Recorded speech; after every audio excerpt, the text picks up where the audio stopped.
नादरादा मुंसिफ TV में आपका इस्तकबाल है। आप देख रहे हैं खबर दिन भर। शुरुआत करेंगे हेडलाइंस के साथ।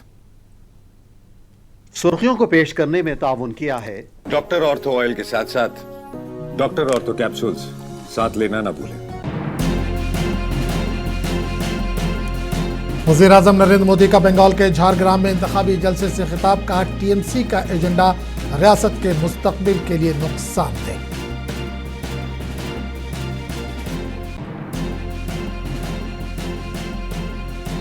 मगरबी बंगाल के बर्दमान में वज़ीर आला ममता बनर्जी का रोड शो। पार्टी उम्मीदवारों के हक में चलाई इंतखाबी मुहिम।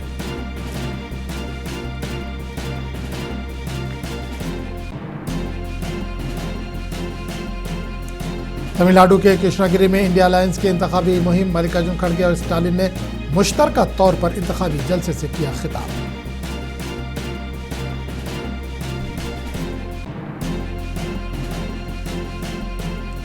मरकजी वजीर दाखिला अमित शाह ने तमिलनाडु के मायलापुर में किया रोड शो।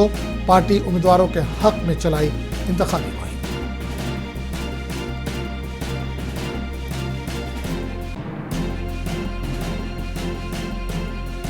सूरत के उधना स्टेशन पर अफरा तफरी। गैस बहरान के बायस मजदूरों की वापसी।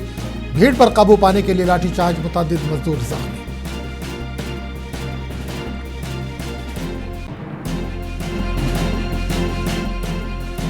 तमिलनाडु में पटाखा बनाने वाली एक फैक्ट्री में धमाका। 10 अफराद के हलाक होने का खदशा। मुतअद्दिद जख्मी।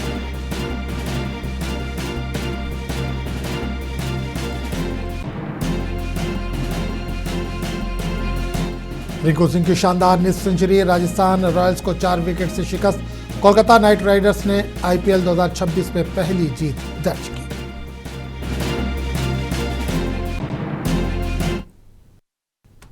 और अब खबरों की तफसील। मगरबी बंगाल में इंतखाबात की गहमा गहमी तेज हो गई है। आज वज़ीर आज़म नरेंद्र मोदी ने मगरबी बंगाल के झारग्राम में एक इंतखाबी रैली से खिताब किया। अपने खिताब में इन्होंने कहा कि इलेक्शन सिर्फ भारतीय जनता पार्टी का नहीं बल्कि बंगाल के अवाम की लड़ाई है। वज़ीर आज़म ने दावा किया कि बीजेपी इस इलेक्शन में महज एक सियासी जमात के तौर पर नहीं बल्कि अवाम के जज्बात की नुमाइंदगी कर रही है। इनके मुताबिक बंगाल के लोग खुद हुक्मरान जमात तृणमूल कांग्रेस के खिलाफ मैदान में हैं। नरेंद्र मोदी ने कहा कि ये इंतखाब बंगाल की शनाख्त और इसके तहजीबी विरासत के तहफ़्फ़ुज़ से मुताल्लिक़ है। इन्होंने तृणमूल कांग्रेस पर तनकीद करते हुए कहा कि इनका एजेंडा ख़तरनाक है और रियासत के मुस्तक़बिल के लिए नुकसानदेह साबित हो सकता है।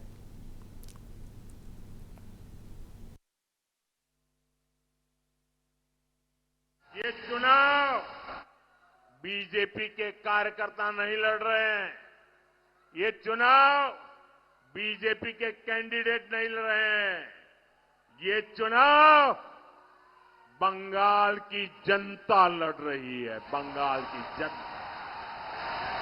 ये चुनाव बंगाल का युवा लड़ रहा है। ये चुनाव बंगाल की माताएं बहनें लड़ रही है। और इसलिए मैं साफ साफ देख रहा हूं, इस बार टीएमसी की निर्मम सरकार का बचना संभव ही नहीं है। बीजेपी की सरकार बनना तय है। आपके आशीर्वाद के लिए आपका आभार व्यक्त करता हूं। आपको बहुत बहुत शुभकामनाएं देता हूं। वंदे वंदे। मगरबी बंगाल के जिला जलपाईगुड़ी में मरकजी वजीर जेपी नड्डा ने रोड शो किया। इस दौरान इन्होंने दावा किया कि रियासत के अवाम ने तृणमूल कांग्रेस की हुकूमत को मुस्तरद कर दिया। जेपी नड्डा ने कहा मगरबी बंगाल के लोग मुबैना तौर पर खुशामद की सियासत और गैर मुल्की अनासर को आगे लाने वाली पॉलिसियों से तंग आ चुके हैं। इनके मुताबिक रियासत में तब्दीली की ख्वाहिश बढ़ रही है। इसके बाद इंतखाबी जलसे से खिताब करते हुए जेपी नड्डा ने कहा कि अगर बंगाल में बीजेपी की हुकूमत बनती है तो यूनिफॉर्म सिविल कोड नाफिज किया जाएगा।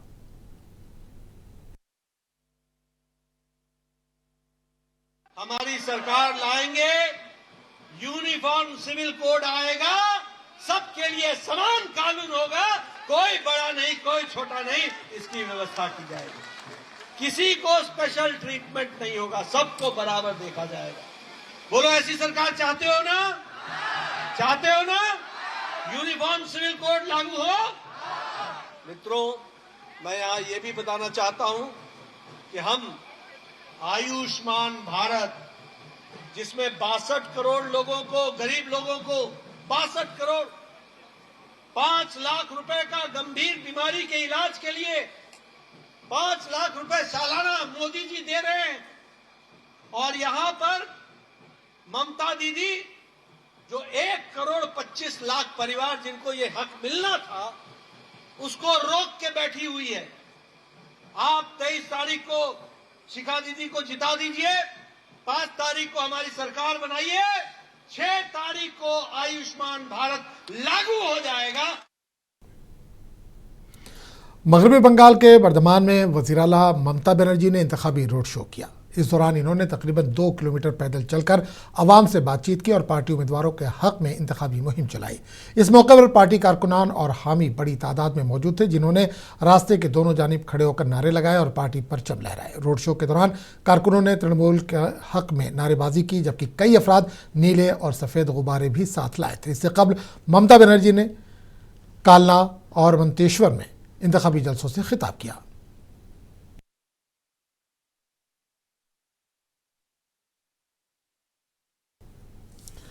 ममता बनर्जी ने हुगली में भी इंतखाबी जलसे से खिताब किया। इन्होंने वज़ीर आज़म के हालिया कौम से खिताब पर रद्द-ए-अमल देते हुए हुकूमत पर संगीन इल्ज़ामात आयद किए। ममता बनर्जी ने कहा कि वज़ीर आज़म नरेंद्र मोदी सियासी मुहिम के लिए सरकारी मशीनरी का मुबैना तौर पर गलत इस्तेमाल कर रहे हैं, जो जमहूरी उसूलों के खिलाफ है।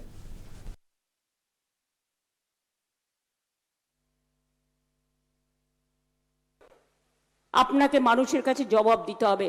आपको रिप्लाई देना चाहिए to the people of India that you are doing the illegal campaign for your party. It is not Mahila bill, it is the delimitation bill, and Mahila bill is already passed 2023 25th September, where more than 450 votes we all supported. Where is the condition, where is that Mahila bill? Why didn't you operate that? Why didn't you identify that and notify that? ভোটের আগে চালাকি, শুধু মিথ্যে কথা বলে বলে পেরিয়ে যাবে আর দূরদর্শনে বক্তৃতা দেবে, এমনকি স্কুল স্টুডেন্টদের কাছেও। লজ্জাও করে না। বিজেপি পার্টি থেকে সিবিএসই স্কুলে প্রচারপত্র পাঠিয়ে বলা হয়েছে আমাদের সমর্থন দিন। तमिलनाडु असेंबली इंतखाबात के हवाले से सियासी दर्जा हरारत बढ़ गया है। कृष्णागिरी में कांग्रेस पार्टी के सदर मल्लिकार्जुन खड़गे और तमिलनाडु के चीफ मिनिस्टर स्टालिन ने मुश्तरका तौर पर इंतखाबी मुहिम चलाई। इस दौरान खड़गे और स्टालिन ने इंतखाबी जलसे से खिताब किया। खड़गे ने वज़ीर आज़म नरेंद्र मोदी पर सख्त तनकीद करते हुए कहा कि इनकी सोच मुबैना तौर पर मनुस्मृति से मुतासिर है और वो ख्वातीन और पसमानदा तबकात को उनका हक देने के हक में नहीं है। दूसरी जानिब वज़ीर आला एम के स्टालिन ने इंतखाबी जलसे से खिताब किया। इंतखाबी मुहिम के दौरान इल्ज़ामात और जवाबी इल्ज़ामात के बाइस रियासत में सियासी माहौल मज़ीद गर्म हो गया।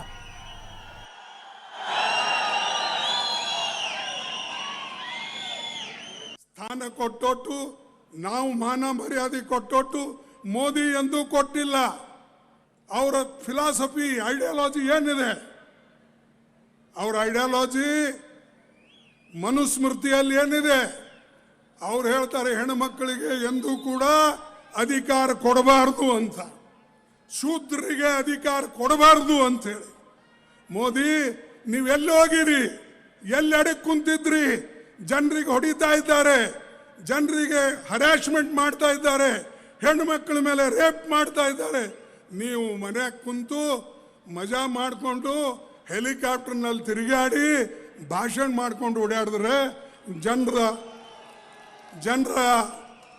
ಜನರ ಉದ್ಧಾರ ಮಾಡ್ದಂಗಲ್ಲ. ನೀವೆಷ್ಟೋ ತಪ್ಪು ಮಾಡಿದ್ರಿ.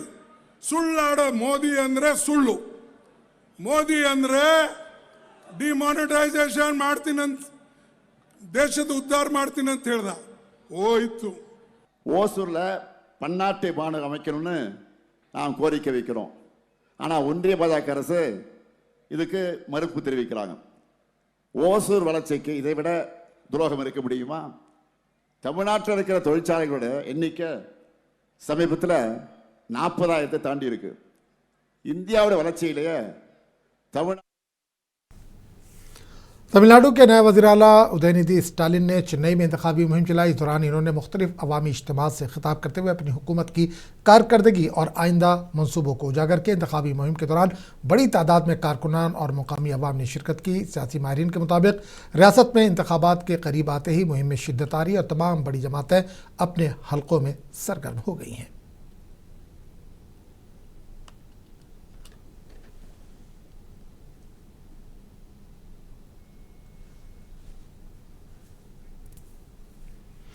मरकजी वज़ीर दाखिला अमित शाह ने चेन्नई के मायलापुर इलाके में एक बड़े रोड शो की क़यादत की। रोड शो के दौरान बड़ी तादाद में पार्टी कारकुनान और हामी सड़कों पर जमा हुए और अमित शाह का पुरतपाक इस्तकबाल किया। लोगों ने नारेबाजी की और पार्टी परचम लहराए, जिससे इलाके में इंतखाबी माहौल मजीद गर्म हो गया।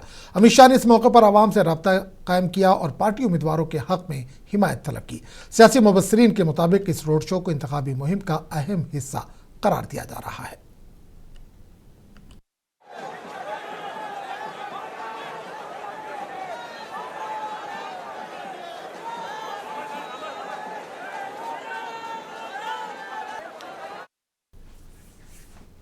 कांग्रेस के सदस्य मल्लिकार्जुन खड़गे ने भारतीय जनता पार्टी पर सख्त तनकीद करते हुए कहा कि बीजेपी ख्वातीन के एहतराम को अहमियत नहीं देती और इसकी सोच नफरत पर मबनी है।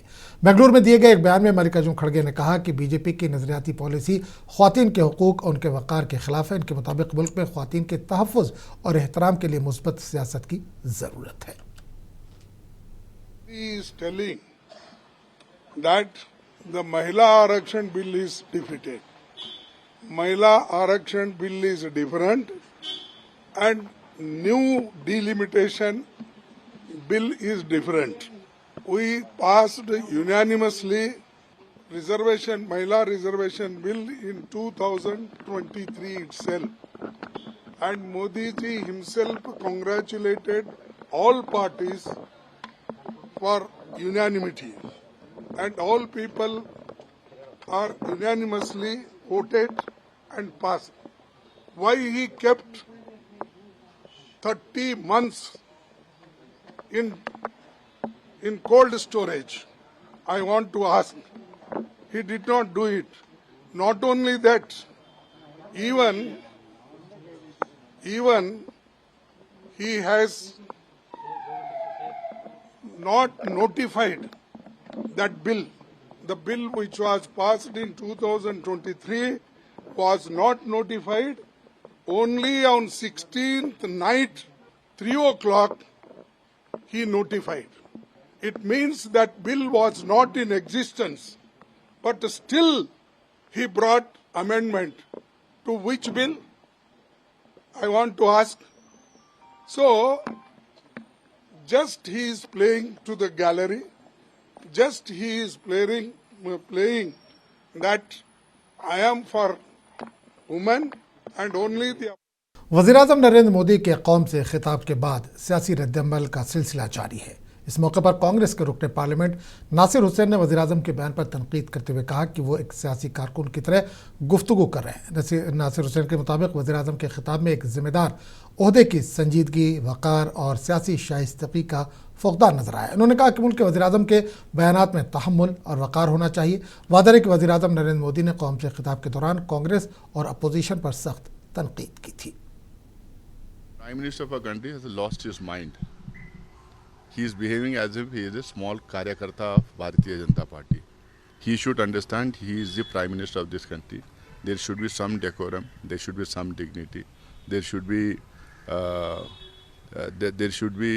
some sort of an statesmanship kind of statement from the Prime Minister who holds the highest office in our country. It is very clear that they didn't have numbers. It is very clear that they will lose the bill in the Lok Sabha, but still they went ahead with it because they knew that there are elections in Tamil Nadu and West Bengal. They wanted to create some sort of an emotion. They wanted to whip up emotions of the women in this country. The fact remains that 33% women reservation is already passed in 2023. They had not notified it till 2026.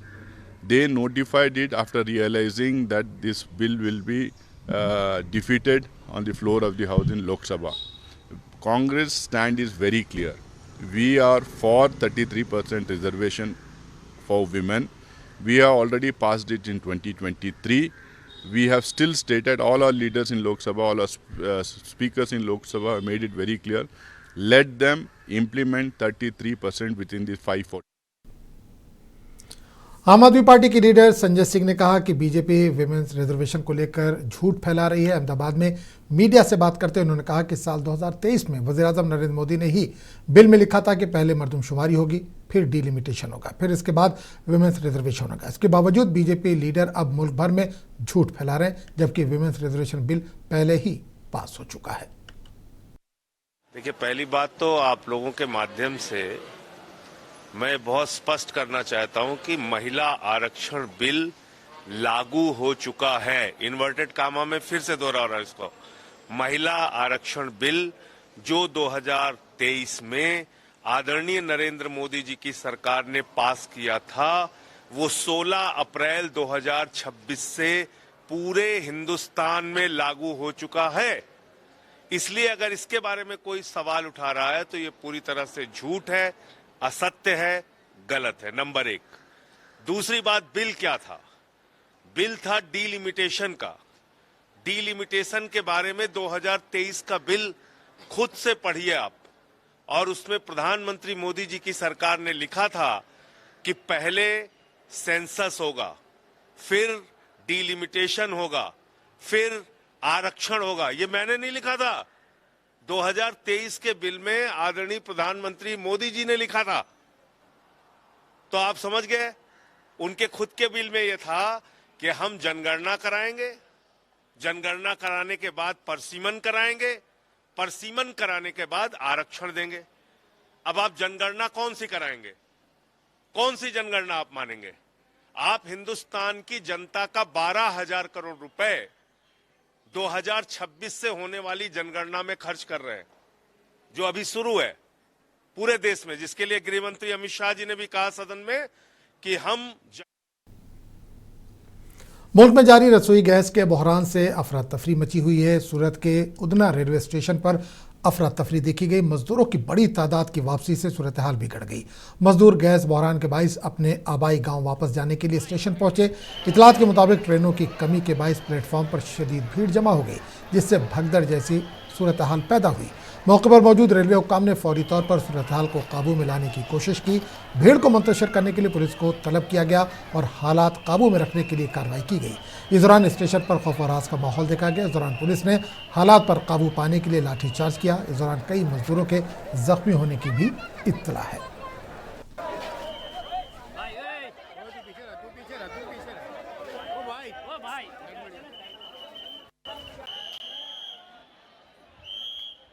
देखिए, Udhna station पर स्थिति पूरी तरह से सामान्य है। Summer season शुरू हो गया है तो यात्रियों की अतिरिक्त भीड़ आ रही है, लेकिन पश्चिम रेलवे ने पूरी तरह की व्यवस्था की हुई है। आज हमारी सबसे पहली ट्रेन रात के 1:30 बजे उदना से जयनगर के लिए गई थी। उसके बाद 5:30 बजे एक और ट्रेन हमने मधुबनी के लिए छोड़ी है, और अभी तक लगभग 21,000 से ज़्यादा लोग सफ़र कर चुके हैं। हमारी नियमित ट्रेनों के अलावा स्पेशल ट्रेनें भी चलती हैं। जैसे हमने बताया कि रात के 1:30 बजे, फिर उसके 5:30 बजे एक ट्रेन थी। फिर हमारी कहते हैं अंत्योदय एक्सप्रेस है, अमृत भारत एक्सप्रेस है, ये भी आज उदना स्टेशन से गई हुई है। व्यवस्था पूरी तरह से बनी रहे, इसके लिए हमने अतिरिक्त टिकट काउंटर भी खोले, 7 अतिरिक्त टिकट काउंटर खोले गए हैं।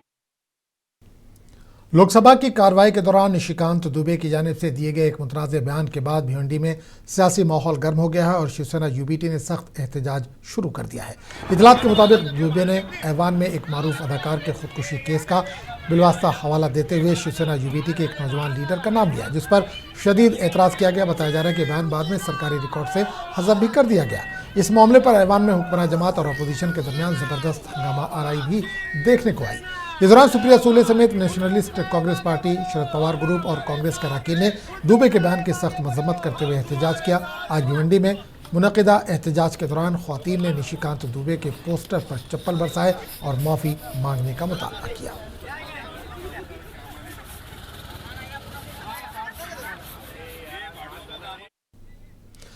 तमिलनाडु के इलाके कट्टनारपट्टी के करीब एक पटाखा बनाने वाली फैक्ट्री में खौफनाक धमाके के बाद बड़ा हादसा पेश आया, जिसमें 10 से ज्यादा अफराद के हलाक होने का खदशा जाहिर किया जा रहा है, जबकि मुतअद्दिद अफराद जख्मी बताए जा रहे हैं। हुक्काम के मुताबिक वाक़े के वक्त तकरीबन 30 मजदूर फैक्ट्री में मामूल के कामों में मसरूफ थे कि अचानक जोरदार धमाका हुआ, जिसके नतीजे में इमारत का एक हिस्सा मुनहदम हो गया।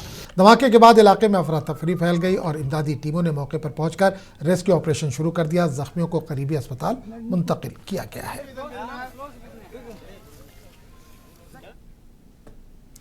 बीजिंग में एक अनोखा हाफ मैराथन मुकाबला हुआ, जहां इंसानों के साथ 100 से ज्यादा इंसानी शक्ल के रोबोट्स ने भी हिस्सा लिया। 21 किलोमीटर की इस रेस में रोबोट्स ने खुदकार और रिमोट कंट्रोल मोड में दौड़ लगाई। दिलचस्प मुकाबले में टीम ऑनर का रोबोट 48 मिनट 19 सेकंड में रेस जीत गया। देखिए रिपोर्ट। चीन के दारुल हुकूमत बीजिंग में एक मुनफरिद हाफ मैराथन का इनेकाद किया गया, जिसमें इंसानों के साथ साथ इंसानी शक्ल के रोबोट्स ने भी हिस्सा लिया। ये मुकाबला ई टाउन में मुनक़िद हुआ, जो 2025 के पहले एडिशन के बाद दूसरी बार मुनक़िद किया गया है। रेस सुबह 7:30 पर शुरू हुई, जिसमें 100 से ज्यादा रोबोट टीमों ने मुख्तलिफ कैटेगरी में हिस्सा लिया। मुंतजमीन के मुताबिक रोबोट्स ने 21 किलोमीटर तवील रूट पर दौड़ लगाई, जिसमें हमवार रास्तों के साथ साथ चढ़ाई और शहरी इलाकों से गुजरने वाले हिस्से भी शामिल थे। रोबोट्स के लिए अलहदा ट्रैक बनाया गया था ताकि इंसानी दौड़ से इनका राब्ता ना हो। मुकाबले में रोबोट्स की खुदकार नेविगेशन और रिमोट कंट्रोल की बुनियाद पर चलाया गया। इस दौरान मुख्तलिफ खुसूसी अवार्ड्स भी दिए गए, जिसमें बेहतरीन कारकिर्दगी, बेहतरीन डिजाइन, बेहतरीन चाल और बेहतरीन सेंसिंग की कैटेगरी शामिल है।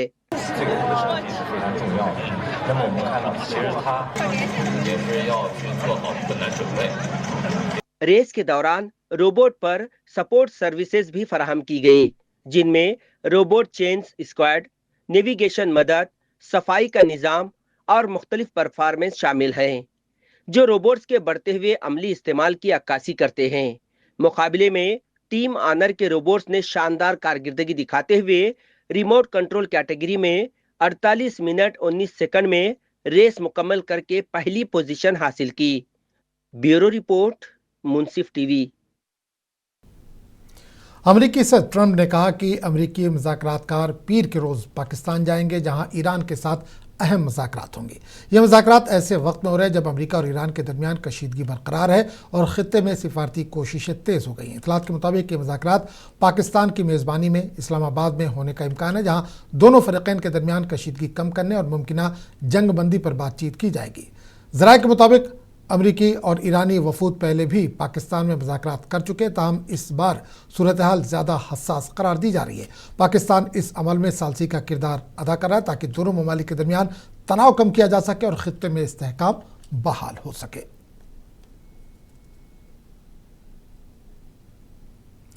ईरान ने अपना हुर्मुज़ को दोबारा बंद करने का ऐलान कर दिया है, जिसके बाद खित्ते में कशीदगी बढ़ गई है। तेहरान का कहना है कि इक़दाम अमरीकी पाबंदियों के जवाब में दुनिया के अहम तेल रास्ते की बंदिश से आलमी तवानाई बहरान का खदशा पैदा हुआ है।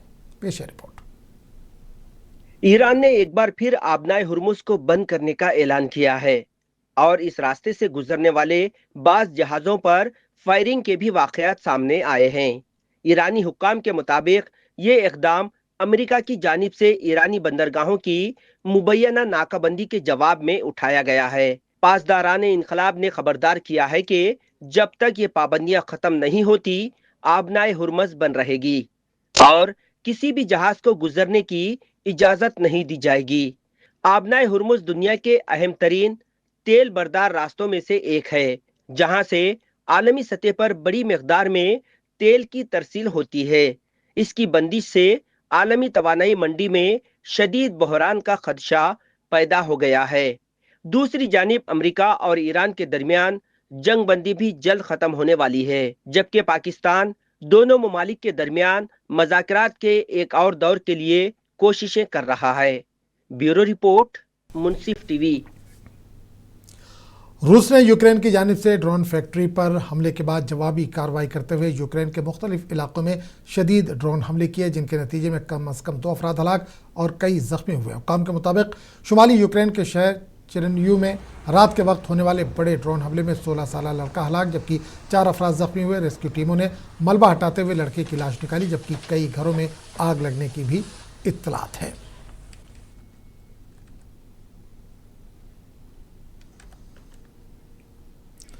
आईपीएल 2026 में कोलकाता नाइट राइडर्स ने शानदार कारकर्दगी दिखाते हुए राजस्थान रॉयल्स को 4 विकेटों से शिकस्त देकर सीजन में अपनी पहली जीत दर्ज कर ली। मैच में नया कप्तान रिंकू सिंह ने नाकाबिले शिकस्त 53 रन की जिम्मेदाराना इनिंग खेलकर टीम को फतेह दिलाई।